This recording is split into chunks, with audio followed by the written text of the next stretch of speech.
ఎదులాబాద్ లక్ష్మీనారాయణ చెరువులో ఇటీవల జవహర్ నగర్ డంపింగ్ యార్డులోని విషపూరితమైన కాలుష్య వ్యర్థ పదార్థాల వల్ల చేపలు మరణించిన విషయాన్ని కాలుష్య నియంత్రణ మండలి అధికార దృష్టికి ఎంపీపీ సుదర్శన్ రెడ్డి, గంగపుత్ర సంఘం మరియు సొసైటీ సభ్యులు తీసుకెళ్లారు.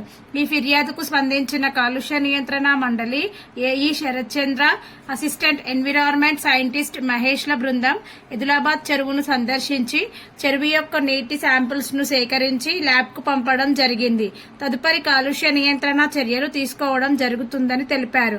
ఈ కార్యక్రమంలో మాజీ సర్పంచ్ బట్టె శంకర్, మాజీ వార్డు సభ్యులు సురేష్, గంగపుత్ర సంఘం ప్రెసిడెంట్ యాదగిరి, సెక్రటరీ పూస నర్సింగ్రావు, ఉదయ్, బాలయ్య, బాలకృష్ణ, మెంగరాజు, బాలప్రసాద్, భాను తదితరులు పాల్గొన్నారు.